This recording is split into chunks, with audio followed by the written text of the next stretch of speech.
আল্লাহ রাব্বুল আলামিনের কাছে ইখলাসওয়ালা ইবাদত বড় সুন্দর ইবাদত বলে পরিগণিত হয়।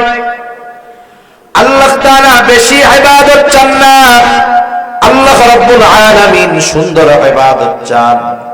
পবিত্র কোরআনুল কারীমের সূরাতুল মুলক আল্লাহ তাআলা বলেন, আল্লাযী খালাকাল মাউতা ওয়াল হায়াতা লিয়াবলুয়াকুম আইয়ুকুম আহসানু আমালা। তিনি আল্লাহ যিনি মৃত্যু এবং জীবন সৃষ্টি করেছেন। কেন? বলে লিয়াবলুয়াকুম, তোমাদের পরীক্ষা করার জন্য। আবার যদি প্রশ্ন করি আল্লাহ কিসের পরীক্ষা? বলে পরীক্ষা হলো আইয়ুকুম আহসানু আমালা, পরীক্ষা হলো তোমাদের কার আমল কত সুন্দর। তাহলে বলেন আল্লাহ তাআলা বেশি ইবাদত চায় নাকি সুন্দর ইবাদত চায়? এখন সুন্দর কাকে বলে? আমাদের সংজ্ঞায় সুন্দর একরকম, আল্লাহ তাআলার সংজ্ঞায় সুন্দরটা হলো আরেক রকম।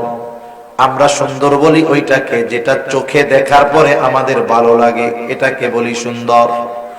কিন্তু আল্লাহ তাআলার কাছে সৌন্দর্যের সম্পর্কটা হলো অন্তরের সাথে। যদি আল্লাহ তাআলার কাছে চেহারা সৌন্দর্যের কারণে সুন্দর বলে বিবেচিত হইতো, তাহলে ওই আফ্রিকার মানুষগুলো এরকম দামি মানুষ হতে পারতো না।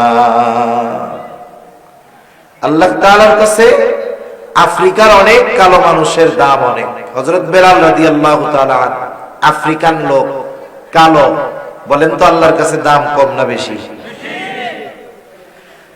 তাহলে আল্লাহ তাআলার সংজ্ঞায় সুন্দর কারা? নবীজি বলেন, ইন্নাল্লাহা লা ইয়ানজুরু ইলা সুওয়ারিকুম ওয়ালাকিন ইয়ানজুরু ইলা কুলুবিকুম। নিশ্চয়ই আল্লাহ তাআলা কারো সূরত দেখেন না, আল্লাহ তাআলা কারো সিরাত দেখেন না। আল্লাহ তাআলা দেখেন না কে কত সুন্দর, কার বংশ কত বড়, কার বংশ কত ভালো। আল্লাহ কি দেখেন? বলে ওয়ালাকিন ইয়ানজুরু ইলা কুলুবিকুম, বরং আল্লাহ তাআলা দেখেন কার অন্তর কেমন, কার হৃদয়টা কেমন। এখন ইবাদত কবুলের অন্যতম দ্বিতীয় শর্ত ইখলাস। বলেন ইখলাস কি দেখার সাথে সম্পৃক্ত না হৃদয়ের সাথে সম্পৃক্ত? মনে করেন আপনাদের মসজিদে আইসা আমি হুজুর নামাজে দাঁড়ায় গেছি, মসজিদ ভরা মুসল্লি, হুজুর নামাজে দাঁড়িয়েছে, সকলে হুজুরের দিকে তাকায়। বাপ বাপ আমারও যে মানুষ তো আমারে দেখতেছে, আমার নামাজ দেখতেছে, তাইলে আমার নামাজটা একটু সুন্দরভাবে পড়তে হবে। আমি লম্বা কেরাত পড়লাম, সুন্দরভাবে ধীর স্থিরতার সাথে রুকু করলাম, রুকু হইতে সুন্দর হয়ে দাঁড়াইলাম, এরপরে সুন্দরভাবে সেজদা করলাম, একেবারে এমন ধীর স্থিরতার সাথে নামাজ 2 রাকাত শেষ করলাম। মুসল্লি সব দেখা বলে কত সুন্দর নামাজ। বলেন তো মুসল্লিদের কাছে নামাজটা সুন্দর, কিন্তু আল্লাহর কাছে সুন্দর নাকি? কেন? বলে এই নামাজ আমি আল্লাহকে দেখানোর জন্য পড়ি নাই, মানুষকে দেখানোর জন্য পড়ছি। এই জন্য আমার আপনার ইবাদত যদি আল্লাহকে দেখানোর জন্য করা হয় তথা আল্লাহর জন্য করা হয়, ওই ইবাদতটা আল্লাহ তাআলার কাছে সুন্দর ইবাদত বলে গণ্য হয়। আর যদি মানুষকে দেখানোর জন্য ইবাদত করা হয়, ওই ইবাদতের কারণ হবে। প্রসিদ্ধ এক হাদিস আবু হুরায়রা রাদিয়াল্লাহু তাআলা আনহু থেকে বর্ণিত, নবীজি বলেন কিয়ামতের দিন আল্লাহ তাআলা সর্বপ্রথম 3 শ্রেণীর মানুষকে হিসাবের জন্য ডাকবে। 1 নাম্বার, একজন শহীদকে ডাকা হবে। রক্তাক্ত অবস্থায় শহীদ আল্লাহর সামনে হাজির হয়ে যাবে।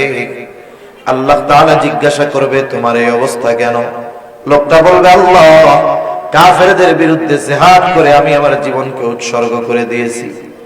আল্লাহ জিজ্ঞাসা করবেন কেন জিহাদ করছো, জীবন দিছো? লোকটা বলবে আল্লাহ, আমি যুদ্ধ করেছি আপনার সন্তুষ্টির জন্য। আল্লাহ তাআলা আমার আপনার অন্তরের খবর জানেন কি জানেন না? ইন্নাল্লাহা আলিমুম বিযাতিস সুদূর, আমার আপনার অন্তরের গহীন করে কোন কথা লুকায় আছে দুনিয়ার কেউ জানে না, আমার পাশে শুয়ে থাকা বসে থাকা মানুষটাও জানে না। কিন্তু অন্তরে কি আছে যিনি জানেন তিনি কে? আল্লাহ তাআলা বলবেন বান্দা, আমি আল্লাহ তোমার অন্তরের খবর জানি। তুমি মিথ্যা কথা বলতেছ, তুমি যুদ্ধ করেছো যাতে করে দুনিয়ার মানুষ তোমার বীরত্বের প্রশংসা করে, যাতে করে দুনিয়ার মানুষ তোমাকে বাহাদুর বলে, বীর বলে। ও বান্দা, যে উদ্দেশ্যে তুমি যুদ্ধ করেছো, দুনিয়ায় তুমি দাবায় গেছো, দুনিয়ার মানুষ তোমাকে বীর বলছে, বাহাদুর বলেছে। সুতরাং আজকে আমি আল্লাহর তরফ থেকে তোমার জন্য কিছু নাই, তুমি চলে যাও, তোমার ঠিকানা হলো চিরস্থায়ী জাহান্নাম।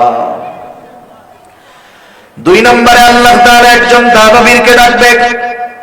আল্লাহ তাআলা জিজ্ঞাসা করবে, গোলাম, কেন তুমি এই সম্পদ দান করছো? লোকটা বলবে, আল্লাহ, আপনার দেওয়া সম্পদ আমি মানুষের জন্য দান করেছি, যার ঘর নাই তারে ঘর বানায়া দিছি। কেন? বলে আপনার সন্তুষ্টির জন্য। আল্লাহ তাআলা বলবেন, না বান্দা, তুমি মিথ্যা বলতেছো, আমি আল্লাহ তোমার অন্তরের খবর জানি। তুমি দান করেছো যাতে করে দুনিয়ার মানুষ তোমার দানের প্রশংসা করে, দানবীর বলে, সমাজ সেবক বলে। বান্দা, যে উদ্দেশ্যে তুমি দান করেছো, তুমি দুনিয়ায় তা পেয়ে গেছো, তোমাকে দুনিয়ার মানুষ দানবীর বলেছে, সমাজ সেবক বলেছে, তোমার দানের প্রশংসা করেছে। সুতরাং আজকে আমি আল্লাহর তরফ থেকে তোমার জন্য কিছু নাই, তুমি চলে যাও, তোমার ঠিকানা হলো চিরস্থায়ী জাহান্নাম।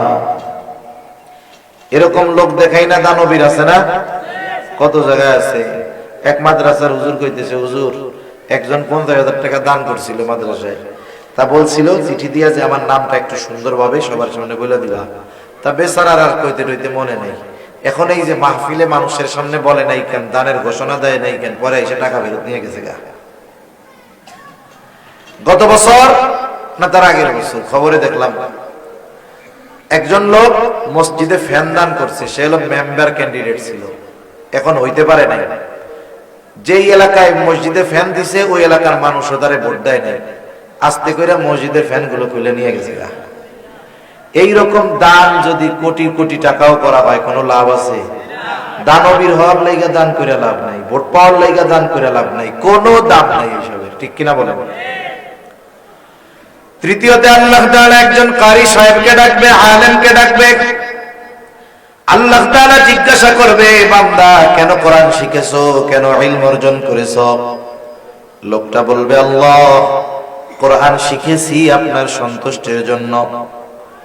আল্লাহ তাআলা বলবে, না বান্দা, তুমি মিথ্যা বলতেছো, তুমি কোরআন শিখেছো যাতে করে মানুষ তোমার তিলাওয়াতের প্রশংসা করে, তুমি আলেম হয়েছো যাতে মানুষ তোমারে আলেম বলে। মানুষের প্রশংসা পাওয়ার জন্য ইলম অর্জন করেছো, কোরআন শিখেছো, যে উদ্দেশ্যে অর্জন করেছো তা দুনিয়ায় তুমি তা পেয়ে গেছো। সুতরাং আজকে আমি আল্লাহর তরফ থেকে তোমার জন্য কিছু নাই, তুমি চলে যাও, তোমার ঠিকানা হলো চিরস্থায়ী জাহান্নাম।